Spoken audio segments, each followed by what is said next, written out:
कई लोग कहते हैं महाराज जी, जिस रुद्राक्ष को हम पहनते हैं उस रुद्राक्ष को कहाँ नहीं पहनकर जाना चाहिए।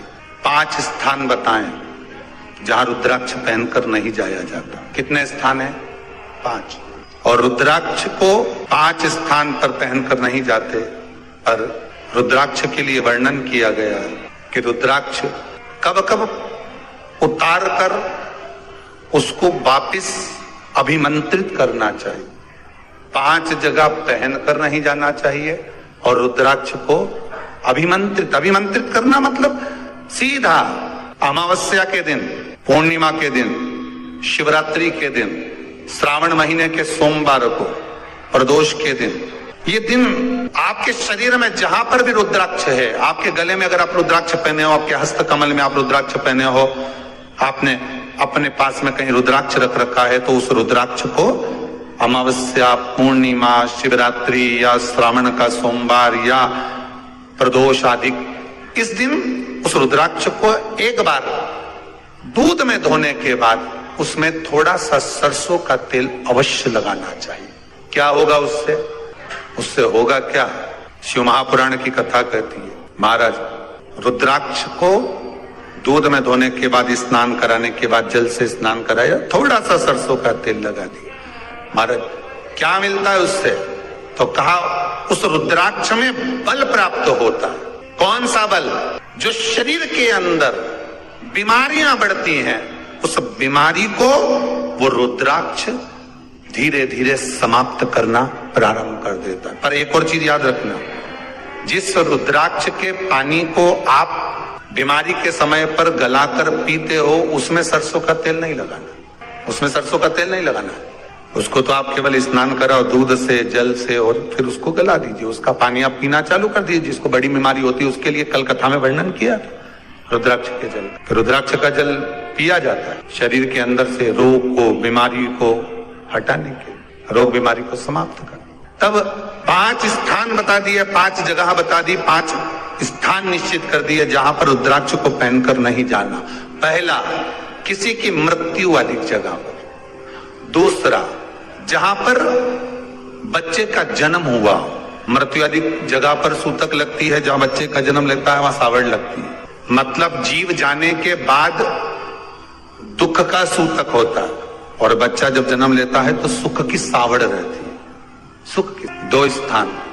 तृतीय स्थान, तीसरा स्थान दिया जहां पर वैश्यावृत्ति होती हो या महाराज मदिरा का पान होता हो, उस स्थान पर रुद्राक्ष को नहीं ले जाया जाता। चौथा स्थान रुद्राक्ष के लिए कहा गया, जिस स्थान पर आपको ज्ञात नहीं है और आपको लगता है कि ये स्थान अज्ञात है, यहां पर कई जगह पर कुछ जीवों की हत्या हुई है या किसी जीव को नष्ट किया गया है, उस स्थान पर रुद्राक्ष को नहीं ले जाना चाहिए। 5वां, महाराज आपके रुद्राक्ष का जहां अपमान हो रहा है, अपमान से समझ में आ रही है ना आपको बात? एक आय को ढोंग प्रपंच में पढ़ा है, कौन ने कहा इतने रुद्राक्ष धारण कर ले?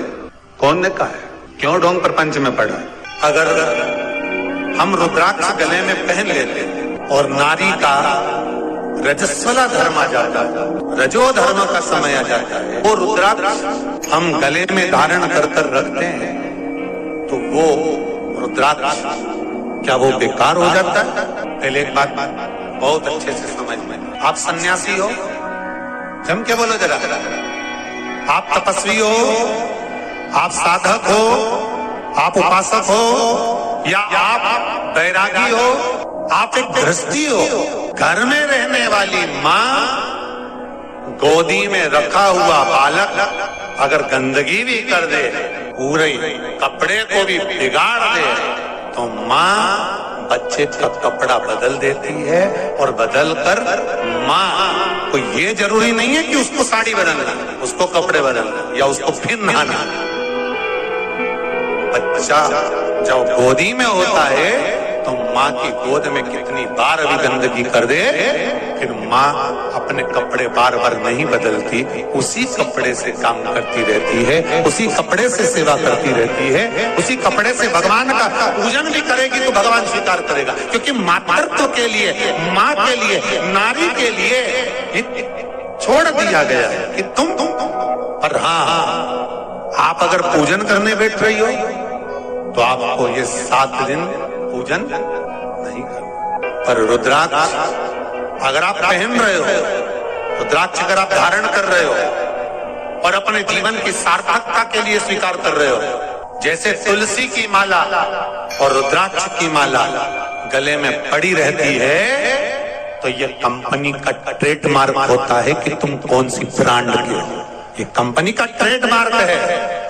तुलसी की माला पहनकर प्राण छूट गए तो वैकुंठ चले गए, और रुद्राक्ष की माला पहनकर प्राण छूट गए तो कैलाश धाम चले गए। ये कंपनी का ट्रेडमार्क। छोटे रुद्राक्ष की माला, छोटा जो रुद्राक्ष होता है उसकी माला, कैंसर का जो मरीज होता है, अगर वो फर्स्ट स्टेज का कैंसर भी है, छोटे रुद्राक्ष अगर अच्छे हैं, 3 मुखी से लेकर 5 मुखी, 7 मुखी, 9 मुखी, 11 मुखी छोटा रुद्राक्ष मिल जाए, उसकी माला अगर पानी में डाल दी जाए और उस पानी को वो मन का ही डाल दो, उसी का पानी थोड़ा थोड़ा कैंसर के मरीज को सुबह दोपहर शाम श्री शिवाय नमस्तुभ्यम का जाप कर कर, पंचाक्षर ओम नमः शिवाय का जाप कर कर, शंकर शिव का नाम लेकर, महाकाल बाबा का नाम लेकर, विश्वेश्वर विश्वनाथ का नाम लेकर, केदारेश्वर का नाम लेकर, 12 ज्योतिर्लिंग का स्मरण कर कर अगर वो आचमन करना प्रारंभ कर दे तो कैंसर रोग में भी आराम मिलना प्रारंभ हो। केवल आचमन ही नहीं करना है,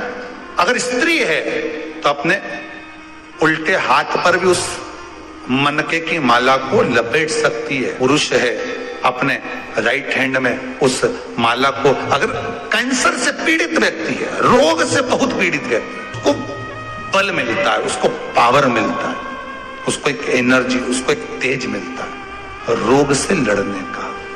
कई लोग कहते हैं महाराज जी रुद्राक्ष को सिद्ध कैसे करना चाहिए, तो शिव महापुराण में एक ही उपाय लिखा है, 108 बेलपत्र पर शंकर का नाम लिखकर समर्पित कर दो, या लाल चंदन चढ़ाकर समर्पित कर दो रुद्राक्ष के ऊपर, या उस रुद्राक्ष को आप अभिषेक में समर्पित करो, या उस रुद्राक्ष को सरसों के तेल में रखकर उसको फिर समर्पित शिव जी को करो। रुद्राक्ष को निकाला, शंकर जी के ऊपर रखा, शिव जी के चरणों में रखा, अभिषेक किया, उसको धारण किया। सिद्ध कैसे करना है, तो शिव महापुराण की कथा में एक संवाद बड़ा सुंदर लिखा कि रुद्राक्ष अपने आप में सिद्ध है।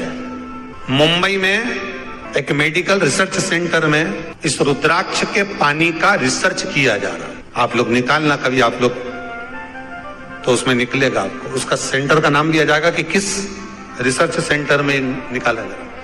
तो दोस्तों, वीडियो आपको अच्छी लगी हो तो वीडियो को लाइक करें, चैनल को सब्सक्राइब करें, हमारी वीडियो को शेयर करना बिल्कुल भी ना भूलें। मैं आपसे मिलती हूँ अगले वीडियो में।